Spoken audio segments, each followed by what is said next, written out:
मान्यवर, मैं बड़ी विनम्रता पूर्वक आपके माध्यम से इस सरकार से पूछना चाहता हूं कि क्या इस देश के संविधान से बढ़कर कोई है? क्या इस देश के संविधान से बढ़ के ये सरकार है? क्या इस देश के संविधान से बढ़ के कोई राज्य सरकार है? क्या इस देश के संविधान से बढ़ के कोई सदन का सदस्य है? मान्यवर, इस देश के संविधान ने व्यवस्था दी, इस देश के संविधान ने राज्यों को अधिकार दिया, लेकिन धीरे धीरे करके आप राज्यों के दिए गए अधिकारों को छीनने का काम कर रहे हैं।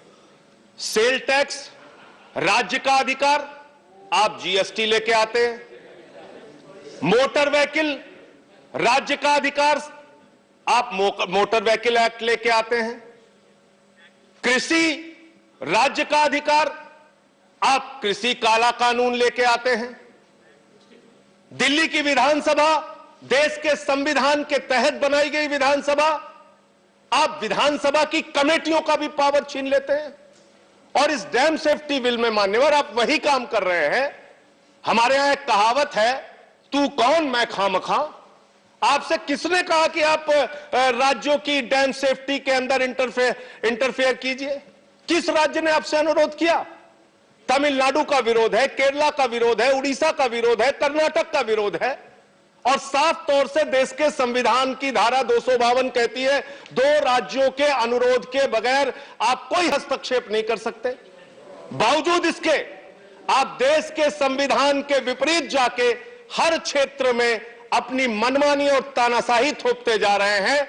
इसलिए मैं इस बिल की निंदा करता हूं, आलोचना करता हूं। और जैसे आप कृषि बिल में 1 साल तक किसानों को सड़क पर रखकर 750 किसानों की शहादत लेकर आपको मजबूर होना पड़ा यूपी का चुनाव देख के वो बिल वापस लेने के लिए, ऐसी परिस्थितियां आएंगी कि आपको कल को यह बिल भी वापस लेना पड़ेगा। इसलिए अभी भी सुझाव है कि इस बिल को आप सेलेक्ट कमेटी के पास भेजिए। हर चीज में अपनी तानाशाही और मनमानी से बिल पर बिल थोपने का काम मत कीजिए। मैं तो उम्मीद कर रहा था कि सेशन में आप एमएसपी की गारंटी का कानून लेके आएंगे, लेकिन आपको हर वो कानून लाना है जिससे राज्यों में झगड़े बढ़े। इसमें क्या क्या प्रावधान दिया है मान्यवर आपने? इस बिल के अंदर मेंटेनेंस के लिए जो पैसा है, जो फंड है, वो तो आप लेंगे राज्य सरकार से।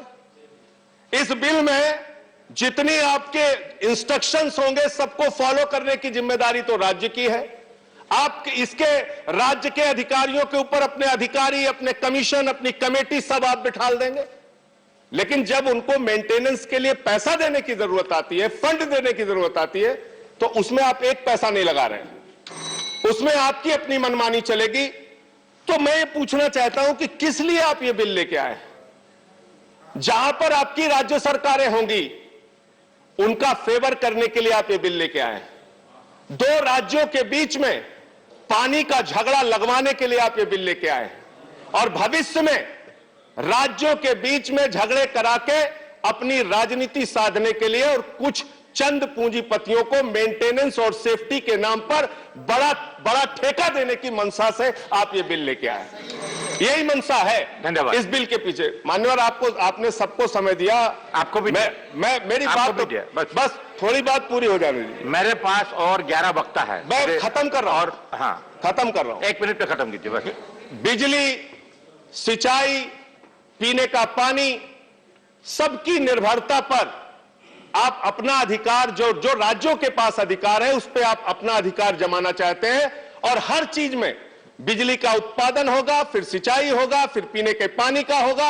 हर चीज में आपका हस्तक्षेप इस बिल के माध्यम से धीरे धीरे करके बढ़ेगा। इसलिए एक बहुत बड़ी चिंता का विषय है राज्यों के लिए, देश के संविधान के लिए, देश के संविधान की मूल भावना के लिए, और इस देश के संघीय ढांचे के खिलाफ ये बिल है। धन्यवाद। आप सर, खत्म कर रहा हूं। हाँ, खत्म कर। राज्यों के अधिकारों के खिलाफ और उससे हस्तक्षेप, संघीय ढांचे के खिलाफ ये बिल है मान्यवर। और मान्यवर, मैं अंत में यही अनुरोध आपसे करना, आपके माध्यम से इस सरकार से करना चाहता हूं कि 12 सांसदों को आपने निलंबित किया है।